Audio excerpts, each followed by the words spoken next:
اللہ کے نام سے شروع کرتا ہوں جو بڑا مہربان نہایت رحم کرنے والا ہے۔ تمام دیکھنے والے حضرات کو السلام علیکم۔ حضرت داؤد علیہ السلام کو اللہ کی طرف سے انعامات۔ ارشاد باری تعالیٰ ہے، ہم نے داؤد پر اپنا فضل کیا، اے پہاڑوں اس کے ساتھ رغبت سے تسبیح پڑھا کرو، اور پرندے کو بھی یہی حکم ہے، اور ہم نے اس کے لیے لوہا نرم کر دیا کہ تو پوری زریں بنا اور جوڑوں میں اندازہ رکھ۔ تم سب نیک کام کیا کرو، یقین مانو کہ میں تمہارے اعمال دیکھ رہا ہوں۔ دوسرے مقام پر ارشاد فرمایا کہ اور ہم نے پہاڑ داؤد علیہ السلام کے تابع کر دیے جو تسبیح کرتے تھے، اور پرندے بھی ہم کرنے والے ہی تھے، اور ہم نے اسے تمہارے لیے لباس بنانے کی کاریگری سکھائی تاکہ لڑائی کے زر سے تمہارا بچاؤ ہو۔ کیا تم شکر گزار بنو گے؟ اللہ تعالیٰ نے دشمنوں سے حفاظت کی غرض سے لوہے کی زریں بنانے میں داؤد علیہ السلام کی مدد فرمائی۔ اللہ تعالیٰ نے آپ کو زریں بنانے کا طریقہ بھی سکھایا، جیسا کہ فرمایا کہ اور جوڑوں میں اندازہ رکھ۔ مجاہد، قتادہ، حکم اور اکرمہ رحمۃ اللہ علیہ نے اس کا مفہوم یہ بیان کیا ہے کہ کیل نہ تو اتنا باریک ہو کہ برقرار نہ رہ سکے، اور نہ ہی اتنا موٹا ہو کہ اسے توڑ ہی ڈالے۔ اللہ تعالیٰ نے داؤد علیہ السلام کے لیے لوہے کو اس طرح نرم کر دیا تھا کہ آپ اسے اپنے ہاتھ سے ہی موڑ لیتے تھے۔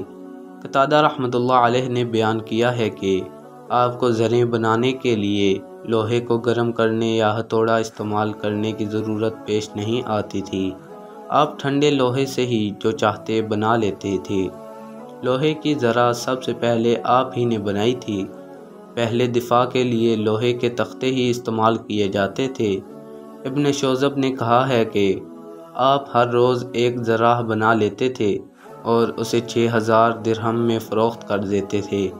رسول اللہ صلی اللہ علیہ وآلہ وسلم نے فرمایا ہے کہ انسان کے لیے سب سے پاکیزہ کھانا وہ ہے جسے وہ اپنے ہاتھ سے کما کر کھائے، اور اللہ کے نبی داؤد علیہ السلام بھی اپنے ہاتھ سے کما کر کھایا کرتے تھے۔ ارشاد باری تعالیٰ ہے کہ اور ہمارے بندے داؤد علیہ السلام کو یاد کریں جو بڑی قوت والا تھا، یقیناً وہ بہت رجوع کرنے والا تھا۔ ہم نے پہاڑوں کو اس کے تابع کر رکھا تھا کہ اس کے ساتھ شام کو اور صبح کو تسبیح خوانی کریں، اور پرندوں کو بھی جمع ہو کر سب کے سب اس کے زیر فرمان رہتے، اور ہم نے اس کی سلطنت کو مضبوط کر دیا تھا اور اسے حکمت دی تھی اور بات کا فیصلہ کرنا۔ حضرت ابن عباس رضی اللہ تعالیٰ عنہ اور مجاہد رحمۃ اللہ علیہ نے اس آیت کی تفسیر میں فرمایا ہے کہ قوت و طاقت سے مراد عبادت کرنے اور اللہ کے احکام کی پابندی کرنے کی طاقت ہے۔ قتادہ رحمۃ اللہ علیہ نے بیان کیا ہے کہ داؤد علیہ السلام کو عبادت و ریاضت کی قوت اور دین کا فہم عطا کیا گیا تھا۔ رسول اللہ صلی اللہ علیہ وآلہ وسلم نے فرمایا، اللہ تعالیٰ کے نزدیک سب سے عمدہ نماز داؤد علیہ السلام کی نماز ہے، اور سب سے زیادہ پسندیدہ روزے بھی داؤد علیہ السلام کے ہیں۔ آپ آدھی رات آرام فرماتے، پھر 1/3 رات قیام فرماتے، اور پھر رات کے چھٹے حصے یعنی آخری حصے میں سو جاتے، اور آپ ایک دن روزہ رکھتے اور ایک دن چھوڑتے۔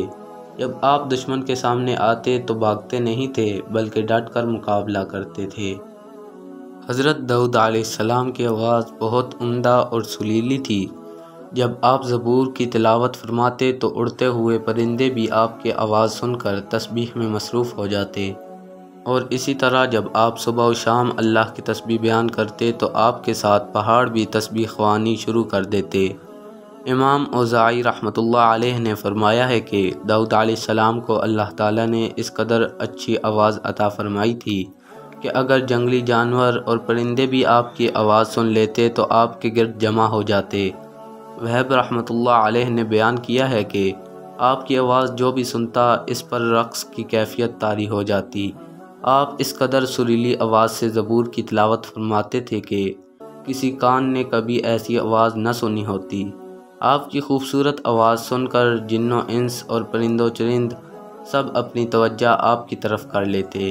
حضرت عائشہ رضی اللہ تعالیٰ عنہ سے مروی ہے کہ رسول اللہ صلی اللہ علیہ وآلہ وسلم نے ابو موسیٰ اشعری رضی اللہ تعالیٰ عنہ کو تلاوت کرتے ہوئے سنا تو فرمایا کہ اسے داؤد علیہ السلام کی آواز کا ایک حصہ دیا گیا ہے۔